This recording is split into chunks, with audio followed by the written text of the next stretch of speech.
Hey, Lark and Rose here. One of the first things that people are concerned about when they start thinking about a society without a ruling class is, well, what happens to the nasty people? Whether you're talking about people who are just kind of negligent or inconsiderate, play their music too loud at night or leave their trash lying around the woods or whatever it is, all the way up to people who run around attacking and murdering people. So people say, well, what would happen to them? What would we do about that? Some people even go so far as to say, if not for government, there would be nothing to stop people from committing murder and doing whatever other nasty stuff. And it's funny because when somebody says that, there would be no consequences, they could do whatever they wanted and nobody would stop them, the person saying that is implying that he isn't going to do anything. If there's someone running around attacking and murdering innocent people, the guy who said nothing will happen to them, obviously he's not going to do anything or something would happen to them. But not only is he demonstrating his own cowardice when he said there would be nothing to stop murderers, he's also projecting his own immaturity and irresponsibility onto the rest of the world, because he's also saying the other 7 billion people wouldn't do anything about it, which obviously isn't true. I would, wouldn't you? If somebody was running around murdering your neighbors, would you just go, well, there aren't politicians and there's nobody with a badge and we don't have tax collectors and bureaucrats, so oh well, I guess they're just out of luck, they're going to get murdered. And would you not even protect yourself if there wasn't government?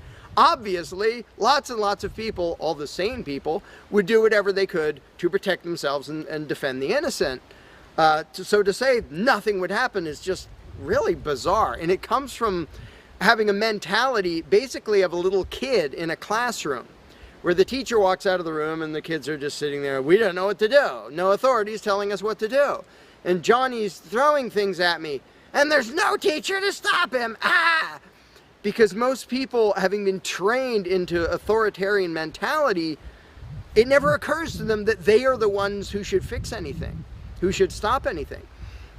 And so when people say, well, what would be done about this and that and the other thing, nasty people doing nasty things, the first thing I ask is, well, what would you do about it?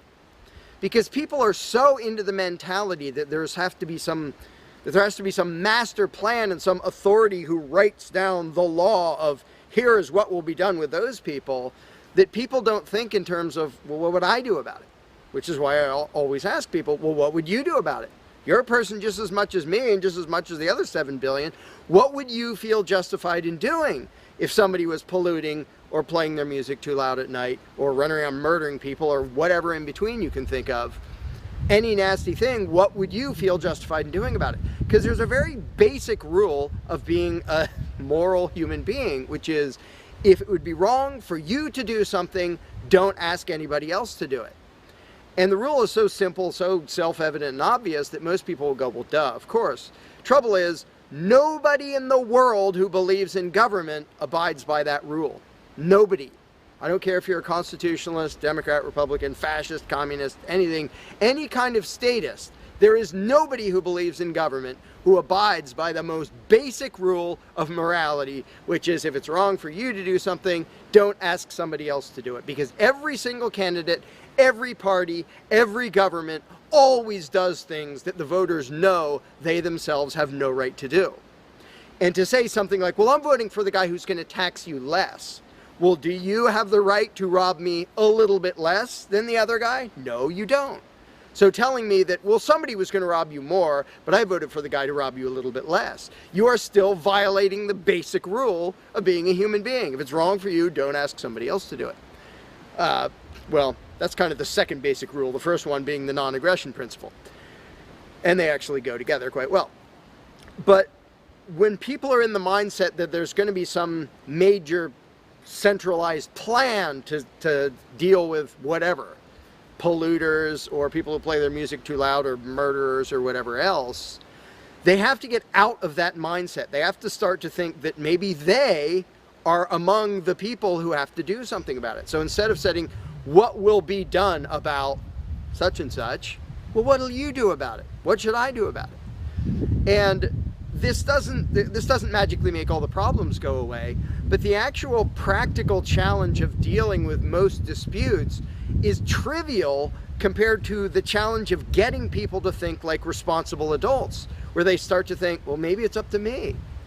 And a while back I did little events called Escaping the Myth. And one of the little mental exercises I did with these little groups of people is, imagine we're on an island and we're it. There's no government, there's no authority, there's nobody with a badge.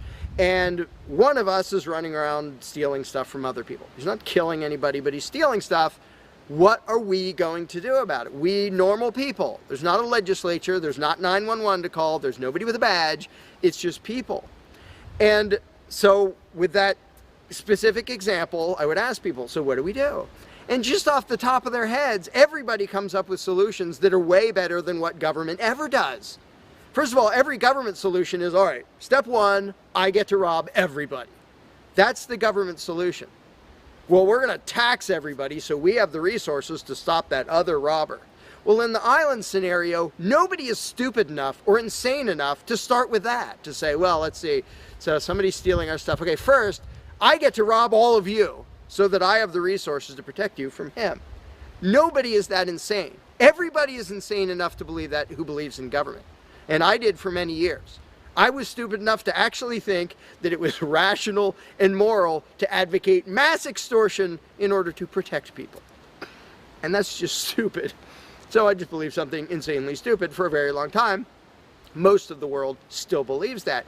But in a setting where people are put on the spot and they're responsible for what happens, they don't do that. They don't say, well, I get to boss everybody around and take their money. Nobody does that.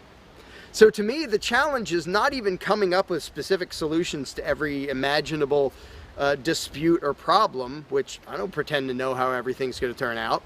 And I don't intend to be emperor of anarchy. I'm not going to be in charge of the world. But getting people to the mindset where it's up to them, where there's just people, we're it. No legislatures, no people with badges, no authority, we're just people. Suddenly people are way better at solving problems and making things work. One good example is when there's a disaster. Unfortunately, sometimes it takes a horrendous event to bring out the best in people. And it brings out the worst in some people too. But when people say, whoa, my neighbor's house is floating away, I'm not going to wait for FEMA. I'm not going to dial 911. I'm going to jump in a boat and go save him. Because suddenly it's on me. Suddenly I'm the one who has to do something. And when it occurs to people that they're the ones who have to do something, and unfortunately usually that only happens in a complete disaster area, when it occurs to people and they suddenly take on the responsibility and start to think like adults, their solutions are generally a lot better than any government solutions and ever are. But to get to that mentality, people have to shift from the authoritarian mindset to the mindset of a self-owning individual who realizes there is nothing above me. There is no magic unicorn who's going to come to save the day, who's going to come save me from polluters or somebody playing their music too loud or murderers or whatever it is. It's just us. And if we realize that, then first of all, people would stop asking me, well, without a government, how would this be handled? As if I'm going to be in charge. I don't freaking know. What would you do about it? I can tell you what I would do about it. I could tell you what I might suggest, what I might predict, but who cares? I'm one of 7 billion people. I'm not going to be in charge any more than you are. So it's really a mental exercise that people have to think over in their own heads with their own moral codes instead of waiting for some outside answer. And it's why I don't usually get into those discussions of, well, here's my plan for how to deal with this and that and the other thing, because my plan doesn't matter.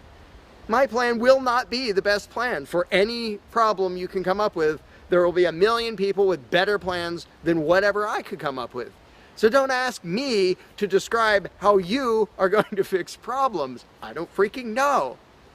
And you can see the mind shift in people when they grasp that they own themselves and they suddenly realize, oh, okay, well, yeah, there are things we can do to settle disputes, to protect ourselves from attackers, to do this or that or the other thing. But the first step is just grow up. Stop thinking it's somebody else's business to make the world work. Well, how will the poor be cared for? I don't know. What are you going to do? Well, how will we be protected from this? I don't know. What are you going to do about it?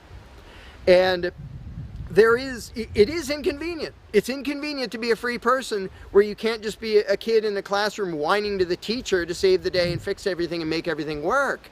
where you actually have to be a responsible adult. And that's one of the reasons, one of the main reasons why people like the belief in authority, because then they can live with the lie that all they have to do is obey and do as they're told and everything will be okay. First of all, no, it won't be okay. Second of all, you're not even being a human being. You just threw your free will out the window and became somebody's slave in the hopes that that would help humanity. It doesn't help humanity for you to be a slave. It doesn't help humanity for everybody else to be a slave.